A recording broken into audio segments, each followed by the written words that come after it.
বাংলাদেশের জন্মলগ্ন থেকেই নির্বাচনী ব্যবস্থা নিয়ে বিতর্ক, অভিযোগ ও অনাস্থা একেবারে নতুন কিছু নয়।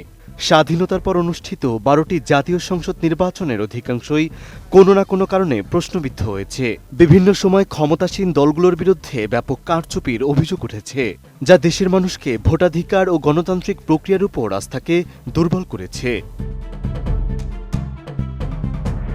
এই প্রেক্ষাপটেই ত্রয়োদশ জাতীয় সংসদ নির্বাচনকে ঘিরে তৈরি হয়েছে নতুন করে উদ্বেগ। ভোটের অবৈধ সিল জব্দ, নির্বাচনী নিরাপত্তা সরঞ্জাম চুরি এবং ভোট কেন্দ্র ঘিরে অনিয়মের আশঙ্কা, যা রাজনৈতিক মহল ও সাধারণ ভোটারদের মধ্যে উৎকণ্ঠা বাড়িয়েছে।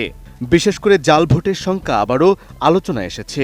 প্রশ্ন উঠেছে, এবারের নির্বাচনেও যদি কারচুপি বা জাল ভোটের ঘটনা ঘটে, তাহলে তার শাস্তি কি হবে? ভোটাধিকার গণতন্ত্রের অন্যতম মৌলিক ভিত্তি, কিন্তু জালিয়াতির মাধ্যমে এই অধিকার ক্ষুণ্ণ হলে পুরো নির্বাচনী প্রক্রিয়ার স্বচ্ছতা ও বিশ্বাসযোগ্যতা প্রশ্নের মুখে পড়ে। সে কারণেই বাংলাদেশ নির্বাচনী আইনে জাল ভোটকে গুরুতর অপরাধ হিসেবে বিবেচনা করা হচ্ছে। জাল ভোট প্রদান, ভুয়া পরিচয়পত্র ব্যবহার, ভোট কেন্দ্রে বিশৃঙ্খলা সৃষ্টি কিংবা এসব কাজে সহায়তা করা আইনত দণ্ডনীয় অপরাধ। কাছে আসা সহজ হয়ে যায় যখন ফ্রেশ বেদ থাকে 18 ঘন্টা পর্যন্ত। হাই,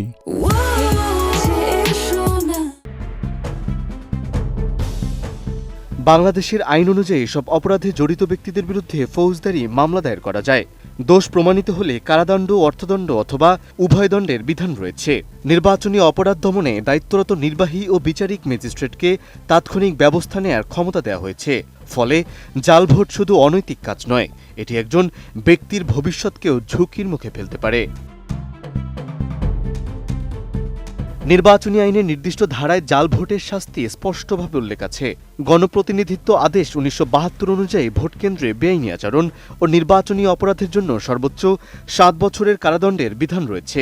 পাশাপাশি ভোট কেন্দ্রে অনাধিকার প্রবেশের জন্য সর্বোচ্চ ৬ মাসের কারাদণ্ড ও অর্থদণ্ডের ব্যবস্থাও রাখা হয়েছে। এরই মধ্যে আসন্ন জাতীয় সংসদ নির্বাচন ঘিরেও জাল ভোটের আশঙ্কার কথা জানিয়েছে বিভিন্ন রাজনৈতিক দল। তবে নির্বাচন কমিশন বলছে, অনিয়ম রোধে জিরো টলারেন্স নীতি অনুসরণ করবে তারা। কোনো অভিযোগ প্রমাণিত হলে তাৎক্ষণিক মামলা ও আইনানুগ ব্যবস্থা নেওয়া হবে। এবারের নির্বাচনেও যদি জাল ভোট বা কারচুপির ঘটনা ঘটে, তাহলে দুষ্কৃতিকারীদের জন্য অপেক্ষা করছে কঠোর শাস্তি। মেহেদী হাসান, এটিএন নিউজ।